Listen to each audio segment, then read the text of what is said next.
Oh man. Hi. It's it's Kevin Ozar. It is change the tally. It is day 14. 2 weeks.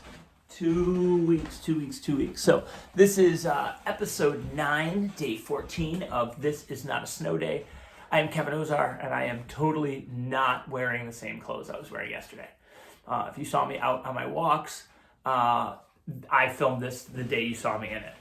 So yeah, totally fresh clothes today. So it is Friday as we film this, 2 weeks into schools being shut down here in the state of Michigan. 2 weeks into the quarantine, the physical distancing, and it's a lot. It is absolutely a lot. If this was not our reality, we would be headed to spring break. I know that might be the reality for many of you. You might be looking at spring break maybe next week, maybe the week after. I'm excited for my spring break plans this year. I'm going to Cabo San backyard. I hear it's lovely this time of year. I'm really excited to spend a little time there and decompress. And so what I'd like to do today is talk to you a little bit about a really cool idea I came across that was shared with me, and give you some big picture thinking around what we're really doing with distance learning, with parents being at home with their small learners, and their small learners having to adjust to their parents being both their caregiver and their parent and their protector and now their teacher, and all the stuff that gets wrapped up into that. So before I really dive into it, I would love for you to subscribe. There's a red button down there. I would love for you to subscribe. I'm actually gonna wait. In education, this is called wait time.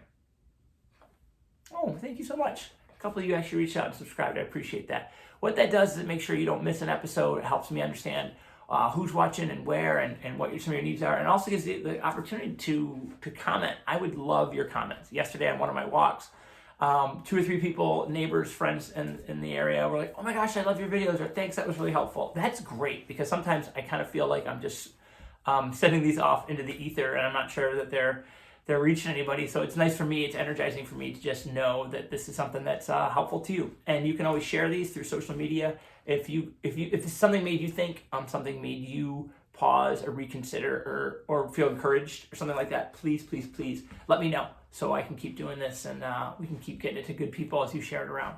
So something that I saw today I absolutely loved. Someone had created a bucket. It was like one of those adorable sand pails. And they had a little pad of paper, and every time that somebody in the house wished for something that they can't do now because of our responsible social distancing, physical distancing, they wrote it down and they put it in the bucket. And they said, when we return to life with less restricted movement, we're gonna pull some of these out of our bucket list, and we're gonna be extra grateful that we can go get that burger from our favorite spot, that we can go have a play date with our friend, that we can go out on date night, that we can go to the movies. Sometimes our bucket lists are these, I'm gonna hang glide across the Swiss Alps. And like, that sounds amazing. And yeah, I get it if that's you. But what happens when we have these giant buckets and these far off, expensive, oftentimes improbable, once in a lifetime experiences, is it really doesn't put the value on the joyful small things that can happen. And one of the silver linings of this is how much we miss what we consider our day-to-day boring. You talk about what's new, nothing. And in reality, we're having some pretty amazing lives that we're just not really focused on because they seem routine. Well, we lost our routine, and what we gained is perspective. And so maybe making your family bucket list of things that you guys want to do will really help bring some of that gratitude and some focus back into our lives as we eventually get back to whatever our new normal is.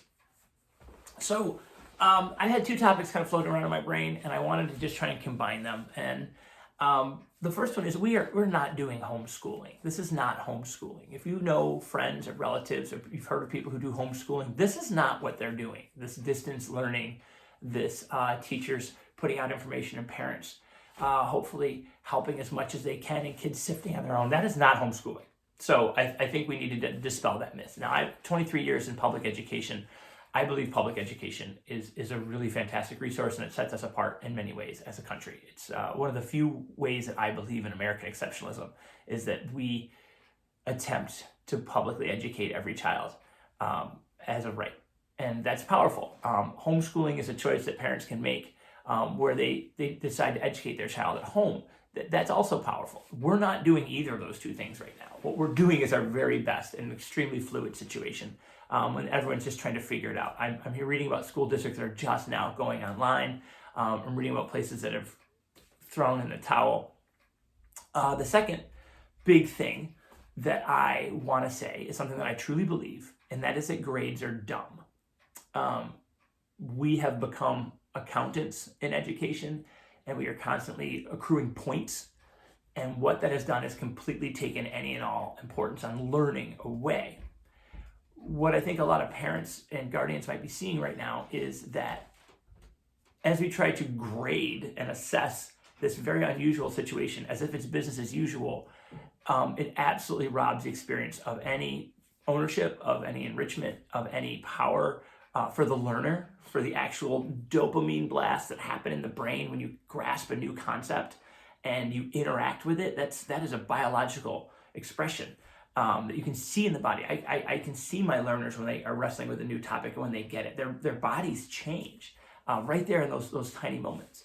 And so as far as due dates and grades, I think those are things that most education systems are looking at very critically.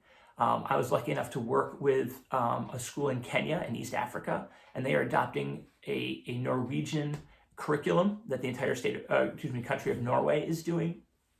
And that is to look at competency and can they do the skill? Are they better than they need to be? Are they getting close? Are they approaching the 4-point scales, standards-based grading? These are all different nuanced languages about how we are realizing that grades and a lot of deadlines and a lot of the artificial numbers that we're putting on to quantify learning are not beneficial to learners, and they're holding education back. This is controversial. This is a hot take. I've had some of my most heated conversations with people I love and respect around this.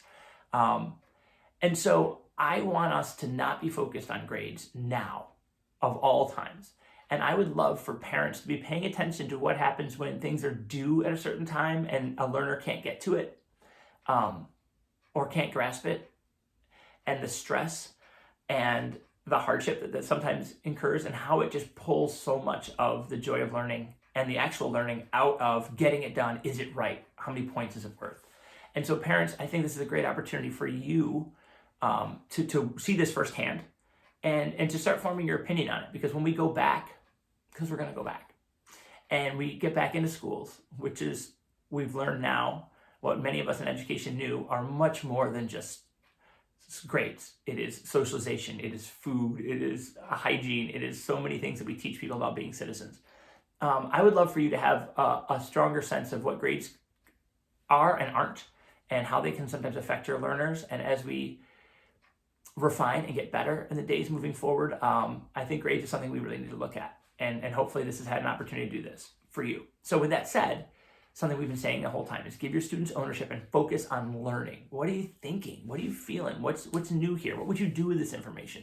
Get them cognating, get them engaged. And I think that's where real learning and less frustration and less conflict is going to happen, because it's not authentic. It's arbitrary points, and it's not learning. The brain's not looking for points. The brain's looking for connection and engagement. I hope you're finding some way to connect and engage with the people around you, as well as the people outside of you. I got a great message from a buddy of mine. He forwarded me something on Twitter, and it made me laugh out loud. And he said, "Great, now don't go back on Twitter. It's done good today, so just leave it alone." So let's try and limit the things that are stressing for us. Any way you can create a facsimile of a vacation or a day away, even if it's just dressing up or having school on a field trip to the backyard. Those are all great ways to make the most out of this time. I'm going to take the weekend off, but I'm going to continue to post next week from spring break locations. Very exotic. But I know that you are doing your best. Make sure to connect with the people. Don't worry about the stuff you can't control. wash your hands, and I'll see you in 2 days for episode 10.